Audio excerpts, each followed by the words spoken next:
va? Gracias por acompañarnos como siempre. Soy Carlos Brown. Estamos todos los días viernes a las 22 horas por Canal Rural en nuestro programa El Estado que Viene. Bueno, y hoy un programa absolutamente especial por muchas razones. Primero por el invitado que tenemos, pero en segundo lugar por las razones de esta invitación y el motivo de una fecha muy especial que para nosotros, que es los 20 años del movimiento productivo argentino. Algo que ustedes siempre ven en nuestros avisos, en los banners que tenemos atrás y que son realmente importantísimos para nosotros porque es un centro de pensamiento estratégico que se fundó con Raúl Alfonsín y con Eduardo Duhalde. Aquí está con nosotros Eduardo Duhalde, expresidente de la Nación. ¿Cómo te va? Bien, Carlos. Contento de cumplir 20 años y con ganas de extendernos. Vos sabés la alegría que significa para mí tenerte a vos y festejar los 21 años, los 20 años del movimiento productivo argentino, ¿no? Pero por esta pandemia, Carlos, lo tenemos que festejar así. Y sí, no ¿Vos hay... te acordás otros años que nos reuníamos con infinidad de gente y qué lindo que era? Pero Sí. de todas maneras con más fuerza. Yo estoy convencido que cada día el país necesita más estructuras de este tipo en todas las regiones argentinas. Donde se junten lo que yo llamo comunidad productiva, desde los empresarios y los trabajadores. Empresarios y trabajadores, para ponerse de acuerdo y producir más. Yo me acuerdo que rememorábamos recién el año 2000, cuando nos invitan los empresarios. Vos me dijiste que inclusive... En el Hotel Claridge. Fue a fines de año, no me acuerdo bien la fecha. Creo pero que fue el Día de los Santos Inocentes, el 28. ¿Ser? Por eso algún chiste en relación a Sí. eso. Y ese día don Raúl terminó de convencerse, Alfonsín, de que la convertibilidad, que había sido muy exitosa en los primeros años, muy exitosa, comenzaba ya a tener lamparones amarillos y rosados. Ya empezaba a notarse que, bueno, que iba a terminar mal la cosa. Entonces, ya ahí, en esa reunión, decidimos hacer algo. Y ese algo fue crear el movimiento productivo argentino, con una lista de no sé cuántas... Mira, eso fue, vamos a buscar la historia, eso fue en el Hotel Castelar, en el mes de junio, por eso conmemoramos estos 20 años en esta fecha, y en una lista que realmente es una cantidad muy importante de personas, pero de personas representativas, por la política, por los gremios, por la economía, en fin, estaban todos, absolutamente todos. Y de todos los sectores políticos. De todos los sectores políticos, y de la Unión Industrial, y de las entidades del campo, y de las entidades financieras. O sea, todos comprendían en ese momento lo que vos estabas diciendo recién, la necesidad de buscar una acentuación del tema productivo. Claro. Me acuerdo yo que fue un comentario del momento con los presentes, que yo decía que estaban haciéndolo algunos medios y algunos economistas sobre todo, un maremoto en una palangana. Así es. ¿Por qué razón? Debíamos el 48% de nuestro PBI, 48%. Mucho menos que los países centrales, muy poquito. Entonces el problema de Argentina era y es, no lo que debemos, sino lo que no producimos. Hoy estamos en el 90% de nuestro PBI. Estamos mirando Italia con el 132%, Grecia con el 200%, y el primero de todos, ¿no es cierto? Japón, que debe el 240% de lo que produce el PBI. Lo que pasa entonces es que yo quiero que en nuestro país, desgraciadamente, no hay ADN productivo. No hay ninguna universidad todavía. Digo todavía porque estamos iniciando el proceso para que haya 2 universidades que enseñen productividad. Que enseñen productividad. Y que se entienda que estamos en medio de un país subutilizado. Vos sabés que es una cuestión que desde el movimiento productivo lo estamos insistiendo, ¿no? Hemos sido bendecidos por la mano de Dios, pero en serio. Y no producimos. Y claro, no se produce primero, esa falta por la falta de control, orden y control. Son 2 cosas esenciales en la gobernanza. Entonces, Se van las camionadas con riquezas, se van para Paraguay, nadie los controla. Es una vergüenza lo que está sucediendo. El Atlántico Sur es el aspecto más claro. Atlántico Sur es donde está acardumados los peces. Vienen a pescar de 10.000 a 11.000 kilómetros, barcos, factorías. En la parte nuestra, en nuestro sector propio, digamos, se mueren de viejos los peces. ¿Cómo se puede entender esto? ¿Cómo se puede entender esto? ¿Cómo se puede entender que la cordillera, quizá la gente no sepa, que nosotros tenemos el 56% de la cordillera, la misma cordillera, con los mismos... Bueno, los chilenos sacan 30 veces más en miles de millones de dólares que nosotros. Ni hablar de la superficie nuestra, que junto con pedazos de Brasil y Estados Unidos son las más feraces, la que tiene mayor posibilidad de producción. O sea que yo no me canso de señalar, ¿no?, que si hubiera una definición vinculada con el tema productivo profunda e intensa, lo que nosotros hoy, en cualquiera de los campos que querramos analizar, agricultura, ganadería, pesca, minería, turismo, lo que quiera, lo que se te ocurre, industria, comercio, podríamos triplicar nuestro resultado, pero absolutamente. Y en cambio estamos ahí... No, la dirigencia política no tiene ADN productivo. Carlos, vos fuiste el primer ministro de la producción de la provincia de Buenos Aires, la provincia que más produce en el país. ¿Qué porcentaje? ¿40% más o menos? Y aproximadamente el 40%, en algunos de los ítems mucho más todavía. Y además, no había ministro de la producción nacional en la Argentina, es un disparate, que fue de Mendiguren, que también en el gobierno que me tocó presidir, porque no hay ADN productivo. Y los amigos nuestros de distintos partidos políticos que vinieron no lo han tenido, Ninguno pone la centralidad de la tarea en la productividad, en el producir. Ninguno lo pone. Y entonces estamos como estamos, pudiendo estar mucho mejor. Eduardo, vamos a hacer nuestro primer corte y después vamos a empezar a hacer un pequeño análisis de la historia de nuestro movimiento productivo argentino. Adelante, señor. Vamos a empezar.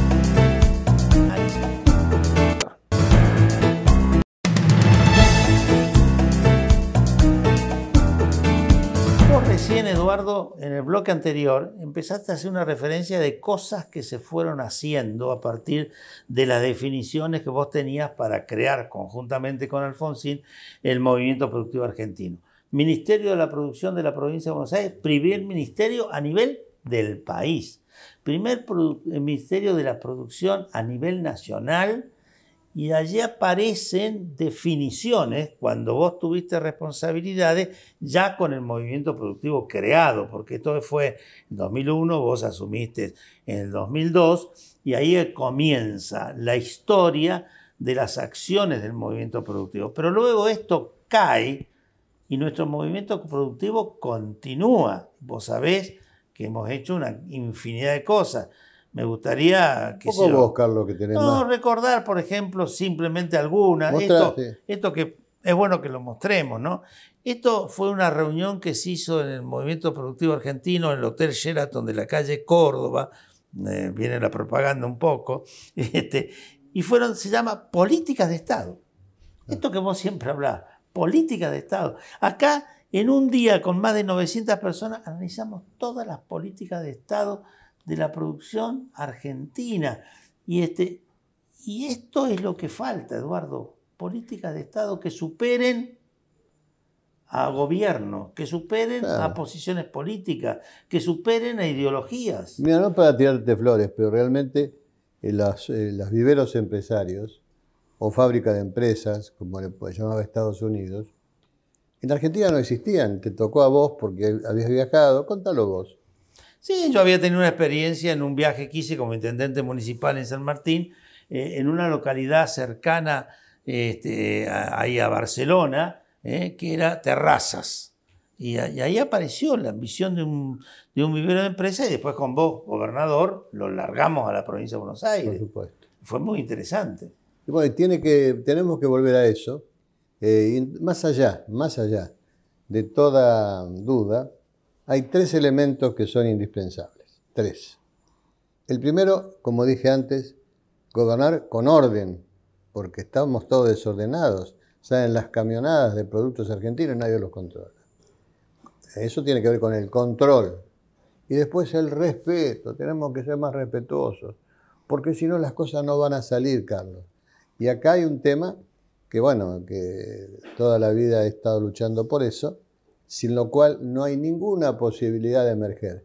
Hay que terminar con la corrupción estructural, que no es de este gobierno ni del otro, que se ha ido asentando durante el tiempo. Vos sabés que vengo luchando de esto desde el 83, cuando en mi carácter de, no está acá los carteles de prospectiva, ¿no? En mi carácter de estudioso, con un grupo de gente del futuro, sistémico del futuro, caímos en cuenta que venían los dos jinetes del apocalipsis. Los dos jinetes del apocalipsis. El tema de las adicciones y el tema de la corrupción. De este tema de la corrupción comencé a ocuparme apenas fui vicepresidente de la Cámara de Diputados 1988, vicepresidente de la República 2 años después, y lo pude superar cuando fui gobernador, porque me puse de acuerdo con Alfonsín, me puse de acuerdo, y el primer tema era eliminar la corrupción estructural. Hay que volver sobre el tema, si no, no hay salida, no hay salida. Y ya digo, no hay que echarle la culpa a uno o a otro, a mí no me gusta hacer de juez, no. Yo puedo decirte es un delincuente cuando la justicia en la última instancia lo condenó. Pero mientras tanto tenemos que darnos cuenta que más allá de toda duda, tenemos que resolver ese tema conjuntamente con organizar la producción en la Argentina. Y sí, porque allí aparece una cantidad de temas. Vos sabés que en el próximo bloque vamos a estudiar y analizar algunos de los temas que también hicimos en el Movimiento Productivo Argentino, que eran unos protagonistas de la vida internacional. Y en todas partes lo que uno observa es que esta preferencia que nosotros tenemos casi como un monotema, somos monotemáticos, que es la cuestión de la producción, la generación de riqueza, la generación de empleo genuino, existe en los países del mundo. Y son los que han progresado. Los países que han progresado tienen, casi todos tienen circunstancias parecidas. Todos se han dedicado a la producción, se han dedicado al trabajo, han ido combatiendo también la corrupción, que la tenían. Así es. Y la han ido combatiendo. Y después, bueno, no hay secreto. Hay que producir más, hay que cuidarla. Y tenemos que tener un Estado que no sea como este Estado elefantiásico, donde un legislador tiene 40 o 50 personas a su cargo. Eso no pasa en el mundo, Carlos. El Estado tiene que gastar lo indispensable. Fíjate la vergüenza que tenemos, que nos hicieron pasar, aumentándose los salarios con sueldos ya altos. Esto hay que eliminarlo, tenemos que ser muy cuidadosos, tenemos que ser respetuosos del gasto que hace el Estado. Y fíjate otro tema que uno siempre dice, cuando uno plantea esto de la producción, sale ahí automáticamente cómo, ¿no? Y entonces uno dice, ¿cómo? Acompañamiento impositivo, acompañamiento financiero, estructuras logísticas al servicio y concepto profundo del sistema federal. Vos sabés que si te alejás 100 kilómetros de la capital federal, la nafta cuesta 4 y 5 pesos más cara. Y así pasa con la energía eléctrica, y así pasa con una cantidad de otros elementos. Ni qué decir aquel que está a más de 500 kilómetros y tiene que traer a puerto su producto, ¿no? Entonces, aquí es la necesidad de decir toda la estructura pública al servicio de la producción. Sí, vos hablas del cómo, y yo siempre digo que no conozco un solo partido político en la Argentina que no esté de acuerdo con que se produce menos de lo que debemos producir. No existe. Y si pasa eso, ¿por qué no nos sentamos a discutir el cómo? Yo estoy insistiendo con el gobierno con eso. Hacer una especie de diálogo productivo con los sectores más importantes. ¿Qué me dice el gobierno? Mi gobierno, nuestro gobierno. ¿Qué me dice? No, ya lo estamos haciendo porque ya el Consejo... No, lo peor que puede hacerse en un país, armar una estructura que no funcione. Prefiero no armarla. Ni la mesa del hambre, ni todo lo que se ha armado que no se reúne nunca. Y eso le hace mucho daño porque la gente que está esperanzada con ser buena estructura, pero después se olvidan de que existe.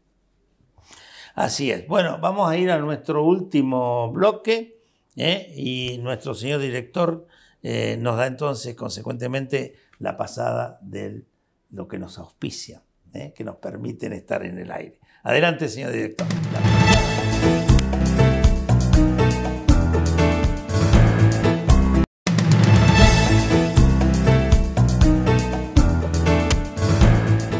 Eduardo, hace un ratito en el bloque anterior yo hacía referencia a cuestiones internacionales, porque nuestro movimiento productivo argentino tuvo mucha actividad en ese sentido. Recuerdo un evento importantísimo que lo tuvo a Fernando Henrique Cardoso, el expresidente de Brasil, como expositor, y el otro a Julio María Sanguinetti, el expresidente de Uruguay, también lo tuvimos al ex canciller Morín. O sea, y en todas esas oportunidades fuimos acompañados por un público impresionante, más de 1000 personas en los auditorios que nos facilitaba la Universidad Católica, fueron, digamos, escucharon a estos expositores. Pero en ellos yo lo que veía, esto que estábamos hablando anteriormente, ¿no? La importancia que le dan a las cosas de los tiempos profundos, las políticas de Estado. Fernando Henrique Cardoso llegó a un acuerdo con Lula para la proyección del país sin rupturas. Y claro, hay quienes creen que es imposible lograr la unidad nacional, la mayoría lo creen. Yo digo que no es imposible, que los ejemplos que tenemos, sobre todo a nivel europeo, eran situaciones mucho más complejas y difíciles que la nuestra, mucho más. La Moncloa, 9.000 muertos había en el medio. Sin embargo, llegaron a un acuerdo. Y la pregunta que nos hacemos, ¿cuánto tenemos que caer más los argentinos para darnos cuenta que así no se sale? Que no hay que pelearse más, que somos hermanos, que pensamos distintos, pero que tenemos la necesidad de pensar en nuestros nietos y no en nuestros abuelos. Cuando a mí me tocó gobernar, habían pasado 20 años de la trágica dictadura militar que fue tremenda, la peor de todo el subcontinente. Y habían 20 años, estaba muy fresco, pero ya han pasado 40, Carlos. Ocupémonos de los nietos, de los nuestros y los hijos de nuestros nietos, porque lo demás ya se ha trabajado y me parece muy bien que se lo haya hecho, pero ya no. Tenemos que pensar en el futuro. Mientras Europa está creando, en los 27 países de la Comunidad Económica Europea han decidido, en Lisboa, hace un mes, crear en cada uno de los países un ministerio del futuro. El tema de la prospectiva, que vos lo has trabajado con tanta intensidad, es realmente apasionante. Pero ¿no? Ministro del futuro, Carlos, ministro del futuro en cada uno de los 27 países. Y estoy viendo cómo coordinan, porque obviamente quieren hacer la tarea coordinada. Pero lo que se nos viene encima es el futuro. Y el pasado tiene una característica que siempre le hemos dicho, Carlos. No puede ser modificado. Así es. Si no se puede ser modificado, ¿quién se tiene que ocupar del pasado? Sobre todo el periodismo, porque a la gente le gusta hablar de cosas del pasado. Entonces el periodismo es su tarea. Los historiadores, por supuesto, la justicia en su caso, pero los que han sido elegidos para gobernar, de acá para adelante. Eduardo Duhalde, ¿cómo imagina el futuro de la Argentina? Tremendamente positivo. Estoy convencido de ello, porque vos lo dijiste hace un rato, Carlos. La naturaleza o Dios nos ha dado todo lo que les puede dar un país. Solo falta que vengan generaciones que adviertan la necesidad de aprovechar, de poner en valor eso que lo tenemos y lo tenemos de sobra. La comparación con Chile siempre me duele. Ellos no tienen peces acardumados y le venden peces a todo el mundo. Los producen en el mar. Bueno, eso es trabajo. Ahora, ¿cómo salimos nosotros de la coyuntura, ¿no? ¿Cuál es mi sensación?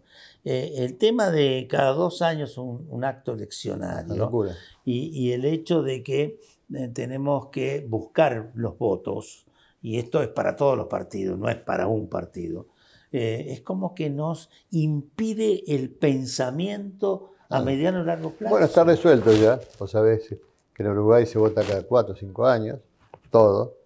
Colombia lo modificó. tenía cada 2 años, lo modificó con muy buen resultado. Si no nos podemos poner de acuerdo todos los partidos en votar, juntamente con las elecciones de este año, modificar un solo texto constitucional, elecciones cada 4 años, que todos advierten que es ventajosa. Si no somos capaces siquiera de eso, de tener acuerdos mínimos, porque si no podés lograr un acuerdo total, armá acuerdos parciales que te lleven lentamente, como decía, paso a paso, como decía el técnico de Racing, paso a paso, te lleve a una Argentina integrada y consolidada. Y yo estoy convencido que se puede hacer, no me sacarán de ese camino, yo no tengo otro interés que no sea ese. Y darle con vos acá, Carlos, y empezar a lo que vinimos diciendo de hace meses, que en todas las provincias o regiones del país se arme un movimiento productivo argentino independiente de este. Que haya movimientos productivos que estemos relacionados. Pero eso es un trabajo para este año. Así es una idea que vos en alguna medida la planteaste ya hace un tiempo atrás y que hay que insistir, ¿no? Generar este pensamiento, esta idea que nosotros tenemos como algo indispensable para que la Argentina salga adelante. En la medida que nosotros sigamos condicionados por la coyuntura, estamos realmente complicados, ¿no? Esto ya es muy triste. Vos sabés que la que tenía muy en claro este concepto de la coyuntura era Eva Perón. Claro. Ella decía que el justicialismo tenía 2 manos. Una estaba vinculado con la asistencia social y la otra con la justicia social. Mientras la justicia social no llegara, estaba la asistencia social. Claro. Pero el objetivo era la justicia social. Claro. Y esto es lo que nosotros no estamos logrando, estamos todo el día por la asistencia. Y la asistencia, ¿qué nos garantiza? Cada día más pobres, más indigentes, más reclamantes. Así es. Es triste, ¿no? Así es triste, pero bueno, ya digo, lo pasado no podemos modificarlo, pensemos en el futuro, trabajemos por el futuro, juntémonos con otras estructuras que aquí en la Argentina nosotros también, trabajemos como... Tu trabajo vinculado a la necesidad de los consensos, ¿cómo te va? ¿Cómo andás? Me va bien, menos con el presidente de la República, que es mi amigo, que digo, ¿para qué sos presidente del partido si se ha muerto el partido? No es incapaz de reunirse con los demás partidos todos. Dice, bueno, empecemos a conversar por lo menos. El radicalismo. Dice, si no hacemos algo así, no queda Argentina para nadie. El PRO, en su presidenta, empecemos a conversar. La socialista, que hace 15 días asumió la santafesina, hablé también con ella. Todos están esperando a poder conversar, sin juntarse. No hay solución. Las cosas no se hacen de otra manera. Hay que sentarse en una mesa.